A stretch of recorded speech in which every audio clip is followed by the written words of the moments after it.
Hey guys, welcome back. Today's video is on GES, ES, ground team, levels 3, 2, 1, leader, all that kind of stuff, 101. So if you have any questions about ES, this is the place you need to be. Let's get started.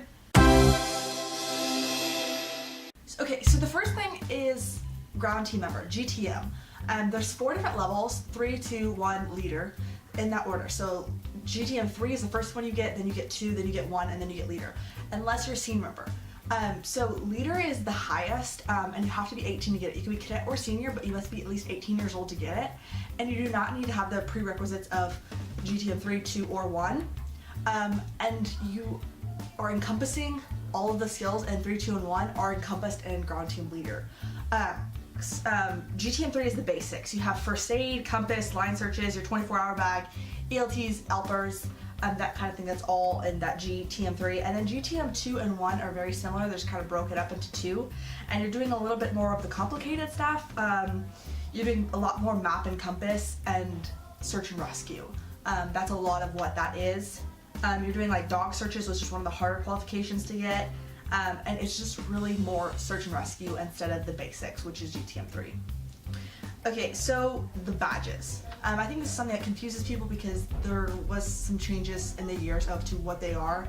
So this little thing is for ground team levels 3 and 2. And this one with the star is for ground team levels 1 and ground team leader. Set qualification is when you're able to sign someone off on this. So as I continue to talk, hopefully make a little bit more sense.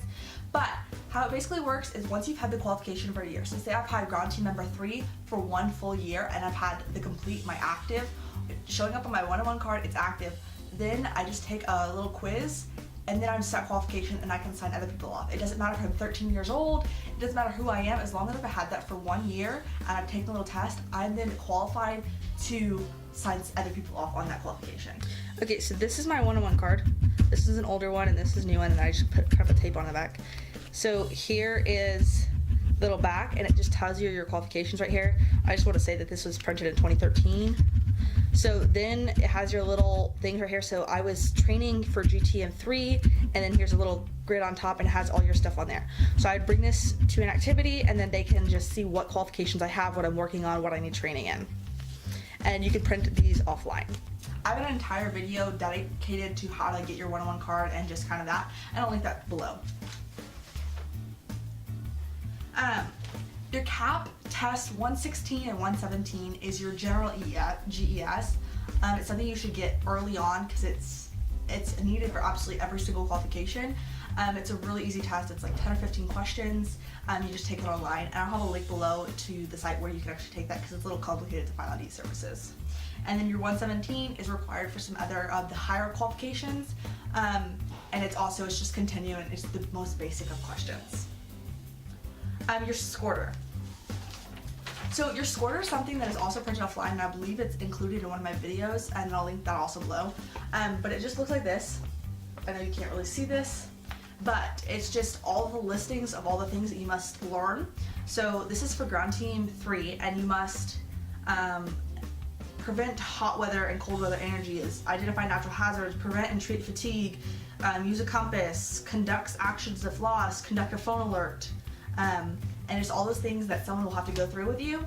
And then you go online, or your instructor can go online, and you just go in the date that was completed and the evaluator's CAP ID. And then they kind of have to, if you put it in, then they have to go into e-services and approve it, or if they put it in, then it's automatically approved. GTM 3 has a lot of qualifications because they are mainly basic, so you can usually get them done in a SAREX, an FTX. GTM 3 is one of the easier of the qualifications because it's a lot of basic stuff, but there's a large quantity of it, although you still need 2 mission numbers. So this just keeps track of what you have been signed off with and what has been approved for you to get your qualification and what still needs to be learned. And you can always find these online on e-services under my operations qualifications. Your 48-hour bag is something you also learn in ground team member 3.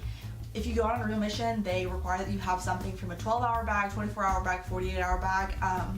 It's just something that goes in a part of that. And there's another video that I have on it. There's tons of information, tons of lists where you can find on that, and I'll leave more in the description below. mission numbers. So your mission number is also on your squatter, and you need 2 mission numbers. So what that means is like an FTX might have a mission number, and they're actually issued from national, and you have to have 2 for ground team member. So then the mission number is just put in like right here, and then there's a signature of your qualified supervisor and then the date, and they have to be 2 separate ones. So if you go to a live mission and then you go to FTX, then you can be qualified. You can have multiple ones. Like I went to NISA 2015, and in that class I was able to get 4 mission numbers and get my ground team level 2 and 1 in advanced ground team search and rescue.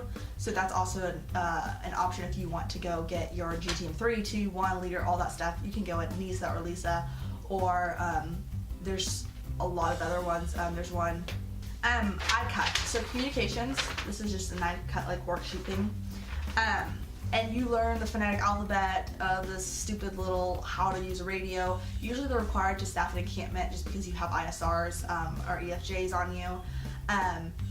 It's a qualification that you do online. It's a little complicated, it takes a little bit longer. You watch some videos, answer some questions, and that's something you also do online, and it's a requirement for your basic for your GTM 3. And it's just all about radios, and then you have to do a physical portion with an instructor who is ICUT set qualified. IS 100 and 700 are FEMA classes that you take online. They are also a little complicated. They take a little bit longer. There's some videos, you watch stuff you do, and then you're just going to, once you graduate from it, so you just type in like FEMA IS 100, it'll take you the test, you put in all your information, even like your social security number, and then once you finish and complete the test, it will email you a little certificate. You either print out the certificate and then upload it to eServices, or you can just save it to your computer and then upload it again to eServices, and that's how you get those qualifications. They're given to you by FEMA.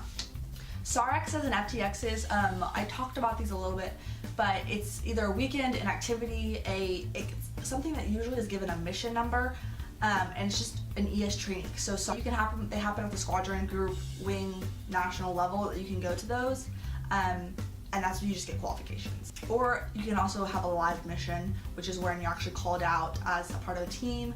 You're usually called out an hour or 2 in advance. You're going to locate an ELT aircraft, search and rescue, disaster relief, whatever that is, and that's when you're given that kind of mission number.